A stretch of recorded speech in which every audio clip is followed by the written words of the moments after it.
Good afternoon, ladies and gentlemen. Welcome. My name is Gbay100. I hope you all are having a wonderful day. Today, we are back with a very exciting series. Over the course of the next 7 days, I'm going to be putting out an investing week. This is going to be the week of investing, the week of finance, talking about all sorts of fun individual things surrounding the world of money, finance, how to get rich, and all that kind of jazz. I want to start this off by saying this is not financial advice. Go consult a professional financial advisor before you make any big decisions or yada, yada, yada. This is for education and entertainment purposes only. Don't take my advice too seriously because I'm just a goofball. But with that being said, disclaimer out of the way, I think that for the most part, a lot of people out there are not very financially frugal. They aren't financially smart. I don't know. Most people are financially uneducated. They don't understand what to do with their money. They make bad financial decisions. They get, they're swarming in debt or whatever, and they kind of just feel like, oh, capitalism is so unfair. Young people in particular, I don't really understand, have this really weird anti-capitalism thing when they don't quite understand how certain stuff like investing and everything can benefit themselves. And it really can benefit you quite a lot when you're young. We're going to be talking about a few things, a few rules of investing that you may or may not know, a little bit of a guideline for where you should go in you watching this right now. Wherever you are in your financial journey, how you can go from where you are to a goal of hopefully eventually becoming financially independent and retiring, and how you can do that regardless of how much money you make. A lot of people think that, Wall Street is just for the rich fat cats who have millions of dollars to throw around. It's really not for just those people. You can make a lot of money yourself even if you make barely anything, and that's what we're going to be talking about today. Before I get into any of the individual things, though, any of the individual points, I want to start this off with a little bit of an anecdote.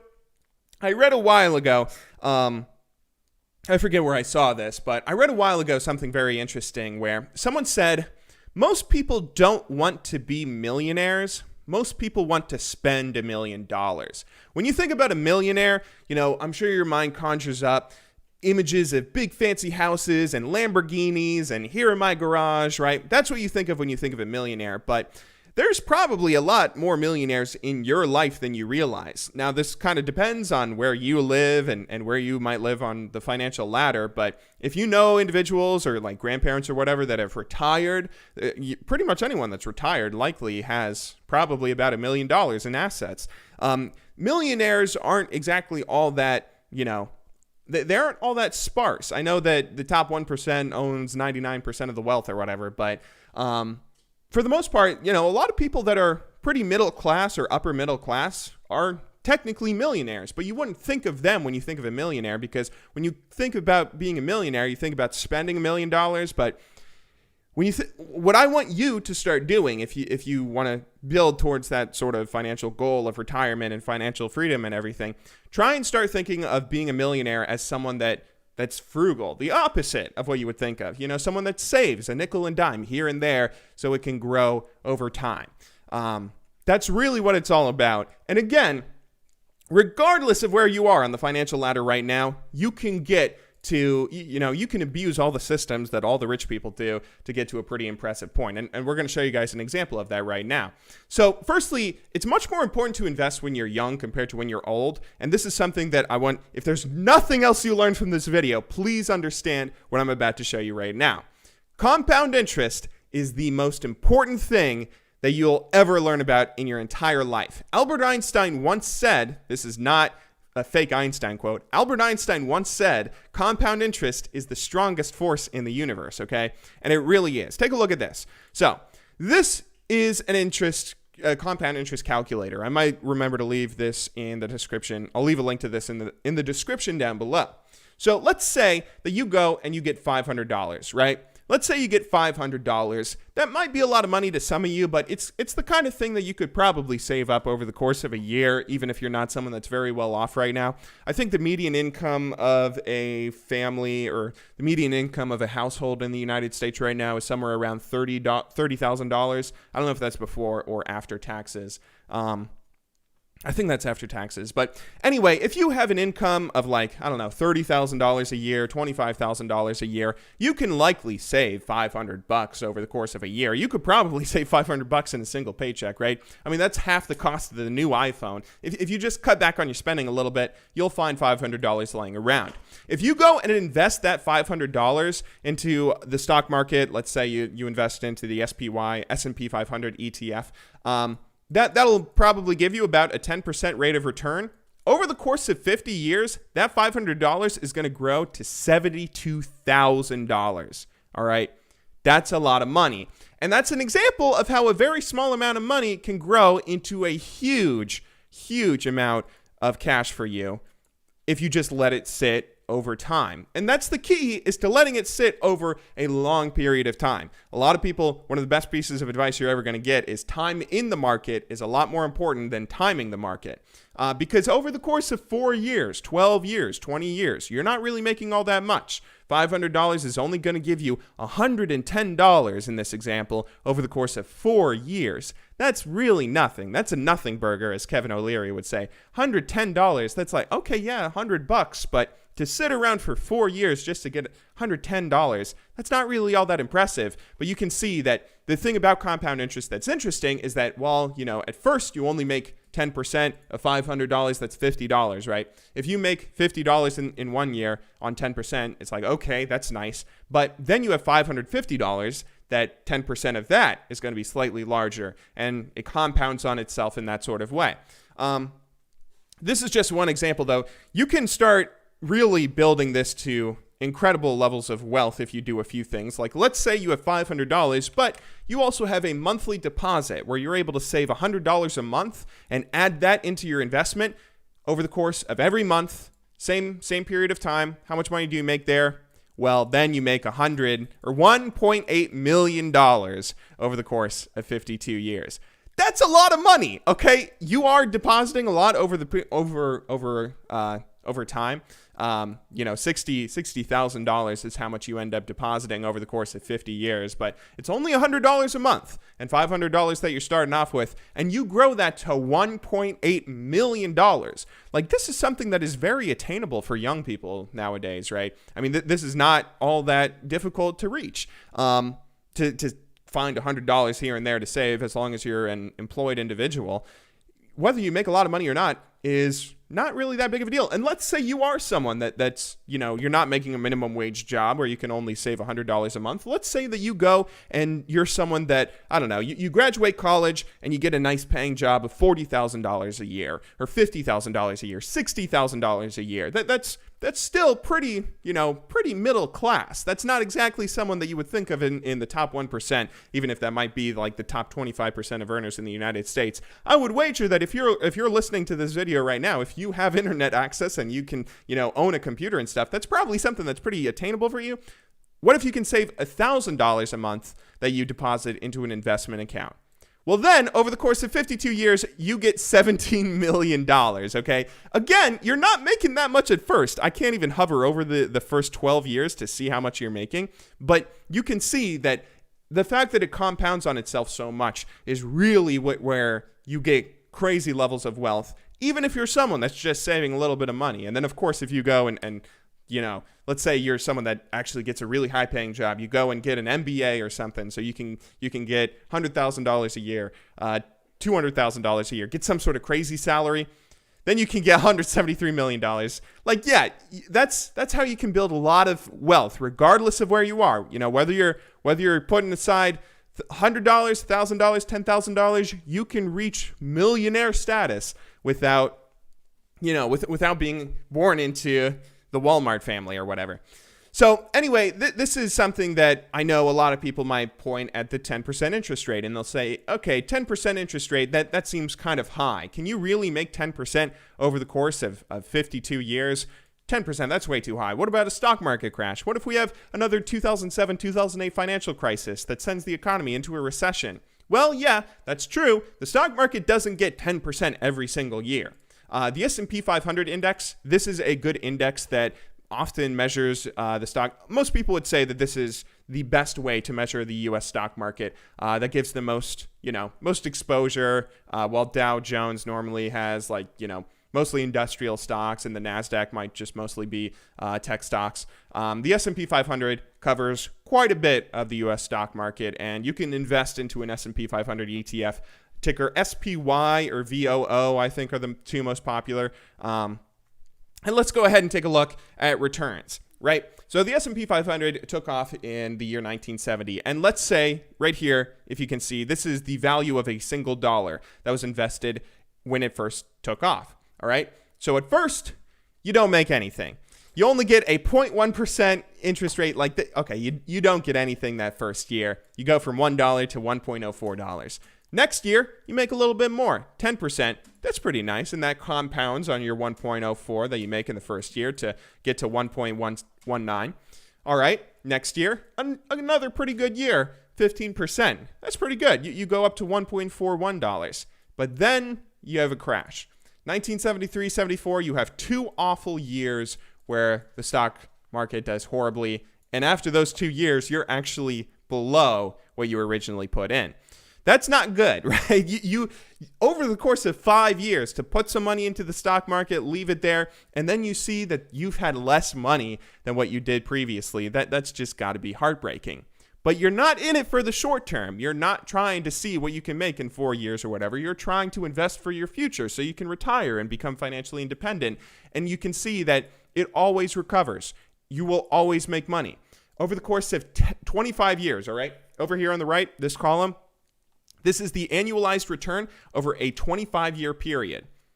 So how much interest you make on average over the course of 25 years every year? 10%. 12%, 12%, regardless of when you invested, 12%, 13%, 17%, 9%. The worst that you could do, the worst that the S&P 500 has ever done over the course of a 25-year period is 9.15%. That's pretty damn close to our 10% rate of interest, right? That's why you want to, time in the market is a lot more important than timing the market. As long as you're not in it for the short term, you can invest. And over a long period of time, it doesn't matter how many crashes you have, right? Even right here, 2014, this 9% or 10% in 2013, that includes the 2007-2008 financial crisis, where stocks lost 38%. That includes the dot-com bubble of 2000, 2001, and 2002. That was like a 3-year recession. And that also includes the 1990 recession when Iraq invaded Kuwait and caused oil prices to skyrocket. That includes multiple crashes in the stock market and multiple recessions, and you still get interest as long as you have a long period of time. Long period of time. Time in the market is more important than timing the market. So that's the number one thing that you should really pay attention to. So, investing, it's good. It's good for you. You will make money over a long period of time, whether you invest a lot or whether you invest a little. Compound interest is beautiful, and that's the number one thing you should take away from this video. But let's go ahead and get into some more specific things. I'm gonna give you guys a couple of rules that I don't know if you've ever heard them before, but if you haven't, try and abide by a few rules here, right? I don't know all of the rules that you're supposed to have, but there's a few things that you should really try and follow. Save 10% of whatever you make, whatever your monthly income is after taxes. Try and save 10% of it. That shouldn't be too difficult, regardless of how much or how little you make. Obviously it's easier if you make a lot of money and you're you're not living beyond your means. But everyone, regardless of where you are on the ladder, you can save a little bit here and there. Try and save 10% of what you make after taxes every month. Also, don't spend more than a third of your income on housing. This is something that you actually won't be able to get a home loan if you can't prove that the mortgage you're going to be paying is going to be like a third of your income. It might be 40% or something for a mortgage because they do want to give mortgages to as many people as possible, but you should really try and not, a lot of people complain about high rent prices and everything. It might be kind of sucky. You might have to get a roommate. You might have to get an apartment that's not super nice, but you should try and live within your means. Don't live beyond your means so you can save that little bit of money to invest as time goes on. That's really what you should be trying to do. But let's go ahead and talk about what you should do with your money. This is this is a little guideline that you should try and follow yourself. I don't know where you personally might be on it. And of course, I also understand that a lot of people that watch my videos aren't living on their own right now. So if you're still in school or something, then this doesn't exactly apply to you yet. But here are the staple rules of like where you should go when investing. Number one, first thing you do at the very beginning of your journey is save $1,000. Save $1,000 for a rainy day fund. If your car breaks down, if you have some sort of medical expense, if you have some sort of, accident or whatever, or, whatever it is that might blow up in your life, save $1,000 so you can have a little bit of a safety net. That's the first thing you should always do. After you save $1,000, start paying off your debt. If you have student loans, if you have credit card debt, whatever it is, start paying off your debt. However, one thing that you should know that a lot of people don't know that's kind of infuriates me when they don't know it is don't pay off debt where you have a really low interest rate. So I'll give you an example, right? If you get a home, most mortgages, at least recently in the past however many years, 25 years, or even right now, if you go and get a mortgage, you'll likely get somewhere like a 4%, 5% interest rate on your mortgage. And that 5%, a lot of people use mortgages as like, oh, banks are so greedy. They go and steal our money by giving us mortgages. We're just renting our houses and the banks can come and take them from us. Mortgages are a great thing. You should never pay down extra money to your house because that 5% interest rate is nothing. You can get 10% from the S&P 500. If you go and you pay off a mortgage, if you pay off a mortgage early, let's say you go and put $1,000 towards your mortgage. Yeah, you're saving a little bit on the interest, but if you went and put that $1,000 in the S&P 500, then you would have made a lot more than what you're saving with your house.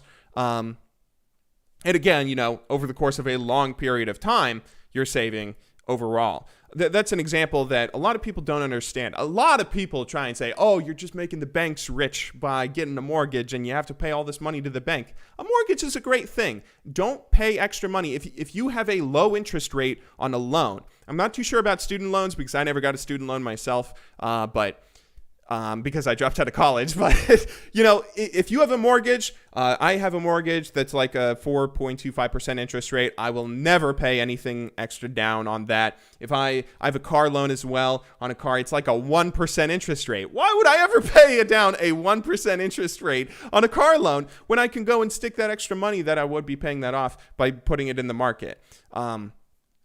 I don't know about student loans. Student loans might be around like 7% or 8%. If you're getting to a point where you're getting close to like that 9% that the S&P might do, then it's kind of understandable. It's negligible. You might want to pay off those student loans because it would be nice to get your loans. When you're paying off a loan, you're basically getting a guaranteed return on that money, right? So if you have $10,000 in student loans at a 7% interest rate and you pay that off all at once with $10,000, then you basically got a guaranteed 7% return on your $10,000 investment. And you should start, once you start getting to higher interest loans, then that's when you want to start paying them off. But so anyway, starting to get off track here. Start off $1,000 savings. After that, pay off your debt, but only pay off the high interest debt that you have. Pay off your credit cards. If you do have a student loan that's high interest, pay off your student loan. But just that high interest stuff, that's what you mean when people say pay off your debt. Don't go into debt. It's totally understandable and fine if you want to go into debt, get a mortgage for a house. It's actually much better for you to get a mortgage for a house rather than to pay cash for a house. So do that. That's what you should do. Okay, hopefully you understood that. Good debt versus bad debt. Only pay off the bad debt. Don't pay off your good debt. After you get your debt paid off, though, after you don't have any more credit card loans or whatever, then you want to go and start putting money into your savings again, and you want to save up about 3 to 6 months. You want to save about 3 to 6 months expenses, right? So calculate your monthly expenses, whatever your rent is, your food bill, for your groceries, your car insurance, your car payment or whatever. Like whatever your monthly expenses are, get 3 to 6 months of a chunk. So if you lose your job, you won't be stressed. If you lose your job tomorrow and you suddenly have to go find a new job, you'll be totally relaxed because you can live for 3 to 6 months without ever needing to make another dime. So you have a very long window of opportunity to go and find a new job. personally speaking, I actually take that money and invest it. I've been trying to save up like a 12-month expenses. This is just what I do. This is not advice. A lot of people would say this is bad advice, but I've taken my safety net and invested it into the S&P 500 because I feel like, stocks, the worst thing that ever happened. I think the worst drop that the stock market has ever had is like 40% or 50%. If stocks drop 50% during a crash, I'll still have 6 months savings because I'm trying to save up for 12 months, right? So if stocks ever drop that much, then okay, that'll be kind of sucky, but they will recover. And if stocks somehow drop more than 50%, if I somehow lose all of that money, then I feel like that would be like the end of the world, right? That would be, we would have much more problems than just, how I'm going to pay my bills in 12 months.